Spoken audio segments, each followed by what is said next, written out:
Hey, what is up everyone? Kilryan here bringing another video, and this time we finally got the patch notes of the level 50, the Silverfrost expansion for Blade and Soul, and I just kind of wanted to go over the patch notes and everything like that in this video, and just kind of talk everyone through it, what kind of changes came on through in a general sense, not, you know, the nitpicky stuff, even though I like nerding out over some of the KFM buffs.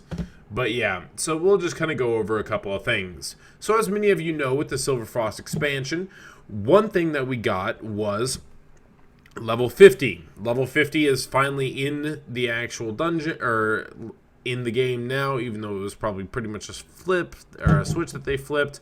And as well, they increased Hongmoon level to 10 levels. For those of you who don't know, with your Hongmoon levels that you have currently, it's going to basically hold off on gaining Hongmoon level experience until you hit level 50, and then you'll continue gaining them. So level 50 and Hongmoon level 10 means we're going to be looking at another 10 to 12 skill points, which is pretty insane. But the reason why, that we do need this Hongmoon level 10 is the introduction of several new Hongmoon skills. This is things like the left mouse button, click for KFMs, the Z skill for KFMs. I'm not exactly sure which class gets which skills, but they're basically adding 3 more Hongmoon tiers or Hongmoon skills improvements to the game with this the Silverfrost expansion. We're going to be getting 4 new dungeons, or sorry, more than 4 new dungeons, 4 blue dungeons, basically new blue dungeons, or sorry, 5 new blue dungeons, and 3 6-man premium dungeons, which it just means a lot more costumes, a lot new gear, and honestly, from my experience on Taiwan, the new content is awesome. Way better developed in my opinion compared to Bloodshade and whatnot. So let's go ahead and move on into the actual notes, right? So, once again, Silverfrost Mountain now available. New quests, dungeons, events, items, outfits, and more. Level 50. Hongmoon 10. Max faction rank has been increased. Factions have a lot bigger of a deal, or influence the game a lot more with this patch. Let's see. Added new surveys. I do appreciate free stuff. And now we're going to kind of get into the classes. So, with this expansion, it's also a fairly heavy balancing patch. Now, the gist of it, you see Assassin here. Assassin got a huge change, and what they did was they put a lot less reliance on Assassins getting stealth on stealth on stealth on stealth to be an effective class. They increased their damage. They increased their consistency outside of stealth, and basically that's what they did. I know Lightning Rod was one of the bigger damage cooldowns, and they also you see a lot of these things like the Poison Breath having the new tier 4, which I'm assuming is a part of your Hongmoon skill, and just a lot of changes to Assassin to make them more consistent without reliance on stealth.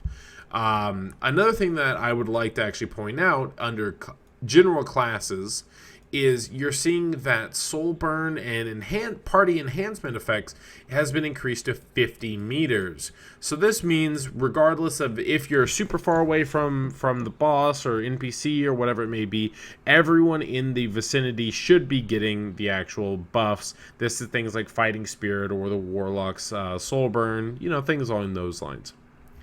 Next up, nothing really happened to Blade Dancer. This is just increasing the area for group buffs.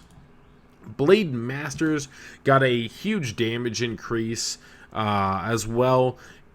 From what I understand, with this patch, Blade Master is probably going to be one of the top tier classes in comparison, because they already have an insane amount of CC, dazes, stuns, and things like that. And in the right hands are just, with this increased damage that comes with this patch, they're going to be pretty much a top tier class. As far as exactly why they're getting, or exactly how they're getting this damage increase, I personally am not fully aware. I am not a Blade Master main, so I apologize. But I do know that with this patch, they're supposed to be very, very strong. Destroyers as well are getting a little bit of a damage increase because for the most part, they're more intended to, or they're more looked at as a support class, even though I know a ton of you are having a great time with the bots or whatever it may be that you might be fighting, and the red stag spin is rather insane, but they are going to be increasing their damage on their left mouse button and right mouse button, which is pretty much their primary source of damage. Outside of that, you're not going to be finding too much else, but I think it is going to be a decent change. I think it's a decent change for destroyers to be getting a little bit more damage on that rather than like their shield break burst. Next up, Kung Fu Master, as you're seeing, is getting quite a few different changes as well. After reading through a lot of this, they're not doing too much. Most of this has to do with just our Hung Moon skills and a little bit of changes on like your Iron Shoulder, which gives it a little bit more utility across everything. They're making it a little bit harder to maintain constant threat because they're increasing the cooldown of our Guiding Fist, which is our right-click gap closer, to 12 seconds from 9, and then they're making the 150% threat go for only 10 seconds rather than 15 seconds. So if you're not constantly making sure to refresh that buff with your right mouse click, it may become a little bit harder.